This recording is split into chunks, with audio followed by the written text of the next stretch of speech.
In January of 2022, I made the big leap of moving from London, England to Saskatchewan in Canada.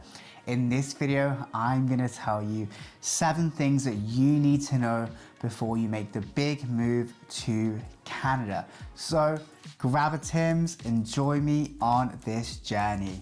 So the first thing I'm gonna talk about is Canada is a pretty expensive country. Now, while I've spent most of my time in Saskatchewan, which is without a doubt one of the more cheaper provinces to live in Canada, wherever you go in Canada, it's gonna be pretty expensive. While some provinces are cheaper, like Newfoundland and Labrador, Saskatchewan, Nova Scotia, a lot of the provinces are going to be pretty expensive, especially if you're moving to somewhere like British Columbia, Ontario, even Alberta to an extent. If you're moving to one of the bigger cities in Canada, like Montreal, Vancouver, Toronto, then you just want to make sure you have enough funds to cover yourself because they are not cheap places to live, a little bit like most other big cities around the world. And even for me, when I moved here, I honestly just assumed it would be a little bit cheaper than what it was, which just isn't the case. So that leads me on to number 2 is the limited public transit, or at least outside of those bigger cities. Now, don't get me wrong when I say this, if you're in Ontario or Quebec, you're more likely gonna have decent public transportation getting around at least the province. However, at least where I am in Saskatchewan and many other places, getting around is just not that easy. And again, in more metropolitan areas, you're naturally gonna have it a little bit easier. But if you're like me in Saskatchewan, where actually it's so sparsely populated, even traveling within the province is something that is pretty difficult. And let's say you wanted to travel across Canada, yes, you can travel Canada by train. However, I wouldn't say it's the most reliable service, and also it's not the cheapest thing for you to do as well. Now, obviously, if you're planning on buying a car, then this shouldn't be a problem, but it's just something to consider before you make the move. And if you are gonna have a commute, you just wanna make sure you have the public transportation, at least in the area that you are living, or at least that you can get around in the city or town that you move to. That leads me on to number 3, which is finding a job can be pretty difficult and it can take time. Depending on where you are in the country, finding a job can be pretty challenging. If you're in a big city, of course, it's gonna be pretty competitive. And one thing lots of employers really value here is that Canadian experience, which is something where, of course, as a new immigrant, you're just not gonna have.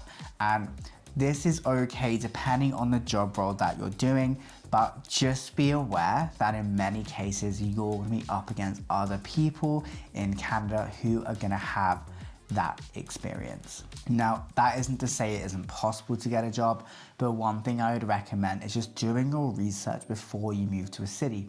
So for example, when I moved to Saskatchewan, one of the first things I looked at is what cities and what jobs are in those areas. And actually the place I am now living in was not where I was initially thinking I was gonna be living, or at least staying. However, part of that is the job I have, and for me that worked out pretty well. But just make sure you're doing research about where different jobs are in different places within Canada. If you are looking for a job, the government of Canada also has their own job bank, which is something where I would recommend taking a look. And even the provinces often have their own versions. So something I would do before you move here is just take a look at those websites, just so you can see what type of jobs are gonna be in different areas. Because if you haven't decided yet where you're gonna move to, jobs really will be a place that will influence where you end up moving to.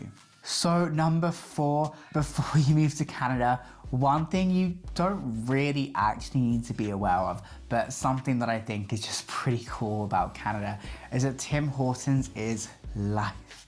And when I say this, I know people who go to Tim's not once, but twice a day. And Tim Hortons almost just feels a part of Canadian culture. Now, I'm very aware there's a bit of a debate here whether Tim's or McDonald's has better coffee, but Tim's just has a magical place in my heart.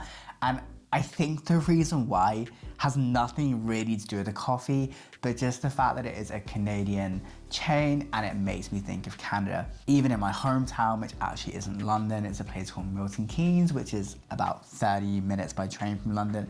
We actually had 2 Tim Hortons, and before I moved to Canada, I just loved going there because it just reminded me of Canada and just some of those positive things about Canada. So that leads me on to number 5, which is learning about Canada's Indigenous population. So Canada's Indigenous peoples are some of the most wonderful, incredible people I have ever met.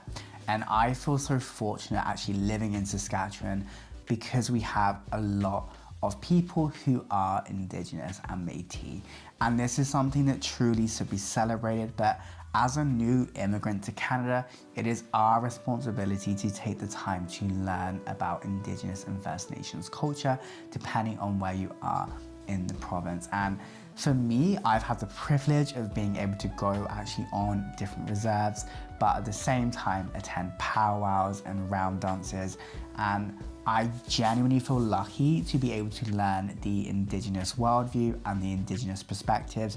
But as immigrants, we really should be learning about that when we move here. Number 6, most of Canada will actually require you to pay to open up a bank account. And if you're from a country like the UK, for example, that is something you're just not used to, and even for me, it threw me completely off guard. Now, don't get me wrong, Canadian banks are generally pretty good, and I found for me, the benefits have been pretty good, but just the fact that you have to pay, for me, is something that just felt completely alien. I remember thinking, why the heck am I paying for this when it's something I just wouldn't do at home? With that said, again, like all banks, you should just shop around and find which one is best for you. Often, many banks will have different deals for newcomers. So when you move here, just shop around and see which bank is going to be best for you. Again, it's going to be different depending on where you are in the country and what you are wanting to do with that account. And finally, this leads me on to number 7, which is traveling across Canada can be really challenging. And that's just because the country is so big.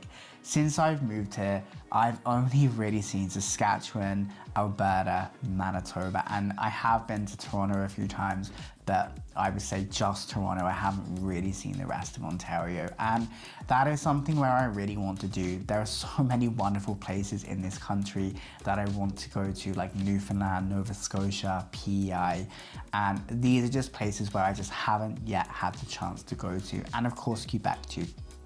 And if you get the chance to, I would definitely recommend trying to see more of Canada, but actually getting around is quite difficult just because it's so huge, and you can drive to some places, but in some areas you're gonna have to fly around just because it's a big country. And even within Canada, there are so many unique and wonderful things across this country. When I think about myself, if I wanted to drive to Toronto, it would take me 35 hours. And if I wanted to drive to Vancouver, that would take me 20 hours. And those are both without breaks, without stopping. So getting around will take time. And a benefit of that is that it really just makes you appreciate the local area that you're living in. For me, when I first moved to Saskatchewan, I never would have thought of how much I would actually fall in love with the province. And hopefully you experience the same. Again, it's going to be different depending on where in Canada you move. So there we have it. There are 7 just quick things that you need to know before you immigrate and move to Canada. If you enjoyed this video, I would really appreciate it if you give the video a thumbs up. It just really helps the channel. And if you're new here, feel free to hit that subscribe button. I make videos around Canada and of course Saskatchewan, which is the province where I am living in. So thank you so much for watching, and I will see you all soon. Take care. Bye for now.